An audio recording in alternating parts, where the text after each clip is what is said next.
এক পক্ষকাল ধরে পানীয় জলের সংকট। পানীয় জলের দাবিতে এলাকার নাগরিকদের পথ অবরোধ। সেখানে এক নেত্রীর স্বামী এসে মহিলাদের কলসিতে লাথি মেরেছে বলে অভিযোগ। এ নিয়ে তুলকালাম কাণ্ড ঘটল যুবরাজনগর বিধানসভা এলাকার রাধাপুর গ্রাম পঞ্চায়েত এলাকায়। পুলিশের তৎপরতায় পরিস্থিতি নিয়ন্ত্রণে। টুকটুক ইয়ে করছে তাই কিন্তু ওইখানে দাঁড়িয়ে রয়েছে। আজকে সব আসলাম আমরা দেখছি কেউ, আমরা এখানে আমি নিজে উপস্থিত ছিলাম কি তখন তাই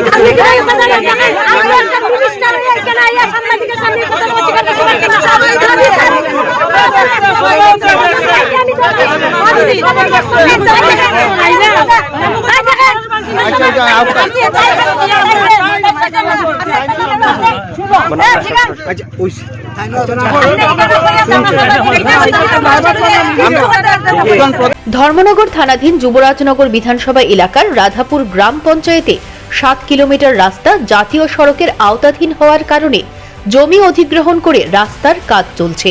এই রাস্তার কাজ করতে গিয়ে গ্রামের পানীয় জলের পাইপলাইন কেটে গিয়েছে বলে অভিযোগ।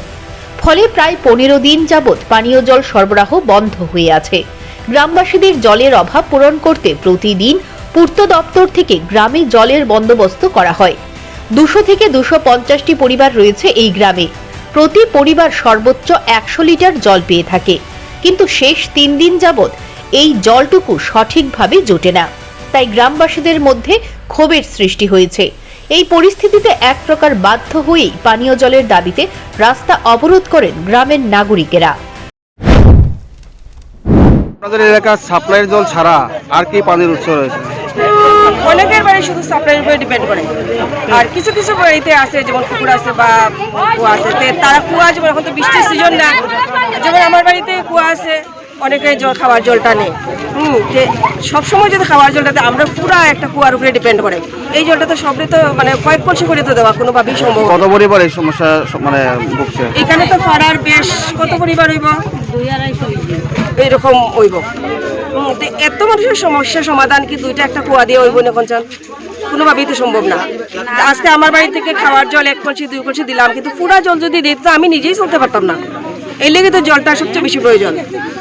আর এই জায়গাতে বাসটা যে দেওয়া হয়েছে, বাসটা দেওয়া হয়েছে মানে এটা প্রত্যেকটা মানুষ লাইন ধরে দাঁড়াইতে পারতো না, একটা সাপোর্ট হিসেবে বাসটা দেওয়া হয়েছে, সব মানুষ হিসেবে দেওয়া হয়েছে। এটা বাসটারে লাথি মারা মানে এতজন গার্জিয়ান রে লাথি মারছে, এটাই তো বুঝাইছে। একটা বাচ্চা ছেলে এতজন মানুষের যখন লাথি মারছে, এটার কি বিচার দরকার না? আর একজন শিক্ষক হইয়া তাই না যে মিথ্যা কথা বলতেছে, এতজন মানুষে দেখছে যে একটা শিক্ষক হাই স্কুলের টিচার হইয়া তাই না একটা কলসির মধ্যে লাথি মারছে। কলসিটা আমরা লক্ষ্মী হিসাবে মনে করি, মহিলারা কলসিটা পূজাতে ব্যবহার করে, জলে সবসময় কলসিটা দরকার। একটা কলসিরে লাথি মারা মানে কিন্তু একটা লক্ষ্মীরে লাথি মারা হয়ে যায়। তো মহিলা মানেই তো লক্ষ্মী, মানুষ প্রত্যেকটা ঘরের মহিলা মানেই তো লক্ষ্মী হিসাবে ধরা হয়। তো তাই না একটা মহিলারে কেমনে লাথি মারে? এটা হচ্ছে গিয়া মলিনা ম্যাডামের হাজবেন্ড। এদিকে গ্রামের মহিলারা যখন পানীয় জলের দাবিতে রাস্তা অবরোধ করেছিলেন, সেই সময় সরকারি কর্মচারীরা অফিসে যাচ্ছিলেন। সেই সময় আচমকা শাসক দলের এক নেত্রীর স্বামী মহিলাদের কলসিতে লাথি মেরেছে বলে অভিযোগ। জলের সমস্যা কতদিন থেকে আপনাদের? 15 দিনের উপরে। তার আগে জল কোত্থেকে নিতেন আপনারা? এই সপ্তাহের উপরে আমরা সব এখন কি সমস্যা হয়েছে যার জন্য? তারা পঞ্চায়েতে রাস্তা করছে, তারা কইছে এক সপ্তাহ পর্যন্ত বন্ধ তারপর জল তারা দিব, গাড়ি দিয়ে জল দিত। গাড়ি দিয়ে 100 লিটার জল দেয়, 100 লিটার জলে তো হয় না। বলে তারা মানে যারা মহিলা 100 লিটার জল কি মানে সারা রাধাপুর গাঁও সভাতে 100 লিটার জল দিচ্ছে? ব্লক থেকে দেয়, হ্যাঁ 100 লিটার করে। এরপরে আজকে যদি দেয় কালকে দিত না, 5 দিন দিব।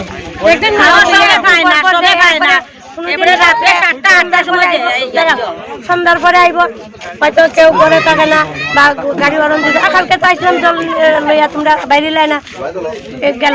এরপরে আজকে 1 সপ্তাহ 8 দিনের পর জল পুরা বন্ধ করে দিচ্ছে, তারা টেন্ডার শেষ জলের। তারপরে আমরা তো অপেক্ষা করতেছি যে গ্রামের প্রধান আছে, উপপ্রধান আছে, মলিনা দিদি আইসে, আইয়া অথচ আমরা কোনো একটা সুযোগ সুবিধা করবো। আমরা 1 সপ্তাহ অপেক্ষা করার পর কালকে আমরা পুরুষরা গেছিল মলিনা দিদি ভাই, হ্যাঁ আমি তো ভিডিওর লগে কথা কইয়া দিমো লাইন ঠিক হয়ে যাওয়া। কালকে সারাদিন গেল, জলের গাড়িও আইলো না, এরপরে কোনো রাস্তার লেবারও আইলো না, কাজ করলো না। আমরা বন্ধ, কালকের পুরাটা দিন দেখছি যে গাড়ি ফাটাইছেন।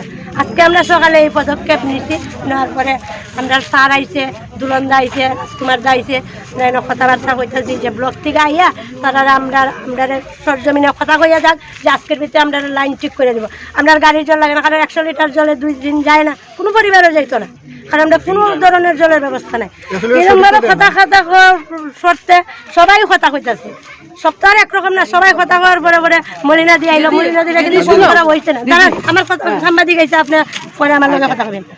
মলিনা দিয়ে আমরা আজকে ফোন করছি না, যদি তার তরফ থেকে হইয়া থাকে আমরা জানি না।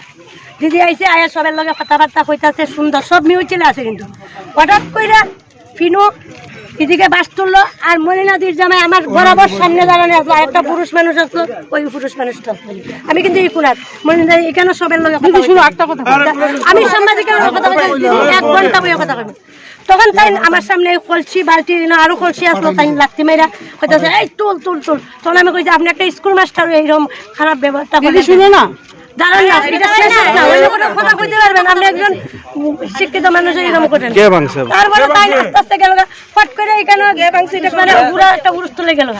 কারণ হয়েছে কলসিটা ব্যবহার করি আমরা, লক্ষ্মীর গড় বইল ব্যবহার করি আমরা নারীরা। আজকে কলসিটা লাত্তি দেওয়া না মহিলারা লাত্তি দেওয়া, আপনারা এটা আমরা বিচার করে দিয়ে না, আর আমরা কিচ্ছু মহিলাদের জামাই।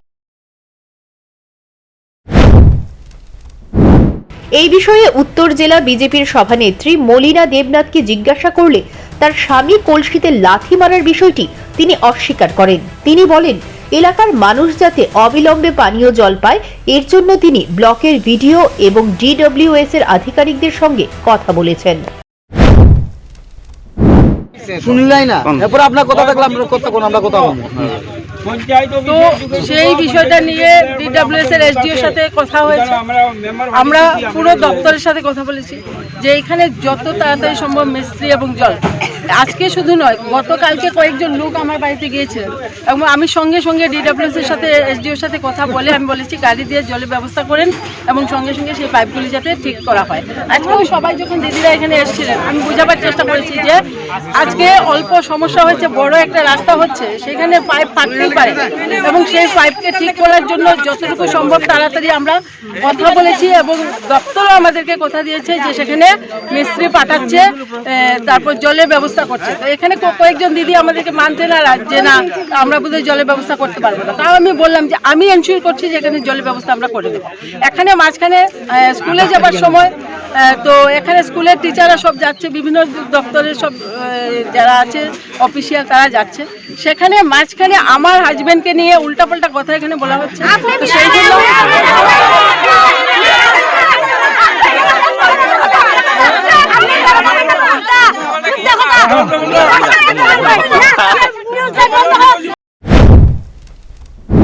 পানীয় জলের জন্য পথ অবরোধের সময়ে মহিলার কলসিতে শাসক দলের নেত্রীর স্বামী লাথি মারার ঘটনাটি এলাকার মানুষ কিছুতেই মেনে নিতে চাইছেন না। ঘটনাকে ঘিরে এখনো এলাকায় গুঞ্জন চলছে। Bureau report, news prime Tripura.